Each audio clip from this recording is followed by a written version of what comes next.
சொல்லிக்கிட்டே இருக்கணும், தெரியப்படுத்தணும். அப்பதான் நம்மள மாதிரி இருக்கக்கூடியவங்க, ஓ 3 மாசத்துல போன குவார்டர்ல இந்த மாதிரி லாபம் வந்திருக்குது, அடுத்த 3 மாசம் இப்படி வந்திருக்குது, அடுத்த 3 மாசம் இப்படி வந்திருக்கு, அப்ப நல்லா தான் போயிட்டு இருக்காங்க அல்லது சரியில்லை அப்படிங்கிறத கண்டுபிடிக்கிறதுக்கு இவ்வளவு பெரிய ரூல் போட்டு அந்த எல்லா நிறுவனங்களும் அந்த வேலையை செஞ்சிட்டு இருக்காங்க.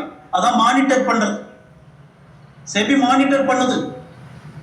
அது மாதிரி பிசினஸ், உங்க பிசினஸ்ல மாதம் மாதம் உங்களுக்கு கீழே நீங்க அறிமுகப்படுத்தப்பட்ட 6 நபர்கள் மாதம் மாதம் குறைஞ்சபட்சம் 1000 ரூபாய்க்காவது பொருள் வாங்குறாங்களா, வாங்கலைன்னா ஏன் வாங்கல அப்படிங்கறத மானிட்டர் பண்ணணுமா வேண்டாமா? வேற 6 பேரை மானிட்டர் பண்றது கஷ்டமான வேலையா? இப்ப நான் என்னோட 6 பேரை நான் மானிட்டர் பண்ணி கரெக்டா மாதம் மாதம் வாங்க வச்சுட்டு அந்த 6 பேருக்கு அதவே சொல்லி கொடுக்குறேன். இங்க பாருப்பா, உங்களை மாதிரி மாதம் 1000 ரூபாய்க்கு பொருள் வாங்குற 6 குடும்பங்களை மட்டும் நீங்க அறிமுகப்படுத்தினா போதும். ஒவ்வொருத்தரும் உங்களோட 6 குடும்பம் மாதமான வாங்குறாங்களான்னு செக் பண்ணுங்க, ஃபாலோ பண்ணுங்க, மானிட்டர் பண்ணுங்கன்னு சொல்லி கொடுக்குறேன். நான் செய்யறேன், நீங்களும் செய்யுங்கன்னு சொல்லி கொடுக்குறேன். இப்ப என்ன பண்றாங்கன்னா, அந்த 6 பேரும் 6 குடும்பங்களை தனக்கு கீழே அறிமுகப்படுத்தினா 36 குடும்பங்கள் ஆச்சு. இப்ப என்ன நடக்கும்?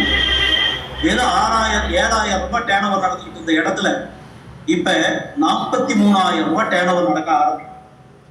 அப்ப போன மாசத்தை விட வருமானம் கூடுமா குறையுமா? கூடும். அப்ப ரெக்ரூட்மெண்ட் பண்ணல அப்படின்னா எப்படி வால்யூமை ஏற்ற முடியும்? இங்க எதனால வால்யூம் ஏறுது? 36 பேர் புதுசா உள்ள வந்ததுனால அவங்க 1000 ரூபாய்க்கு பொருள் வாங்கினதுனாலதான் வால்யூம் ஏறுது. அதுதான் ஸ்பான்சரிங் ரிட்டன்ஷன். இது மாதம் மாதம் இவங்க நிக்காம 1000 ரூபாய்க்கு வாங்கணும் அப்படிங்கிறது தான் ரொம்ப ரொம்ப முக்கியமான விஷயம்.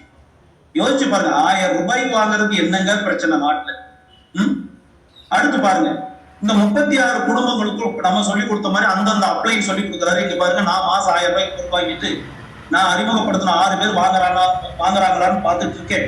அது மாதிரி நீங்களும் மாதம் மாதம் வாங்கிட்டு உங்களோட 6 பேர் வாங்குறாங்களான்னு நீங்க பாருங்க, ஸ்பான்சர் பண்ணுங்கன்னு சொன்னா அவங்க ஒவ்வொருத்தரும் மாதம் 1000 ரூபாய்க்கு வாங்குற மாதிரி 6 குடும்பங்களை அறிமுகப்படுத்தினா இப்ப எவ்வளவு ஆச்சு? 216 குடும்பங்கள் வந்தாச்சு.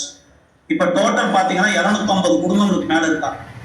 இந்த இடத்துல மாதம் 40,000 ரூபாய் இன்கம் வரும் அப்படின்னா இந்த வேலை கூட நம்மளால செய்ய முடியலன்னா உலகத்துல இதை விட ஈஸியான வேலை என்ன இருக்குதுன்னு சொல்லுங்க.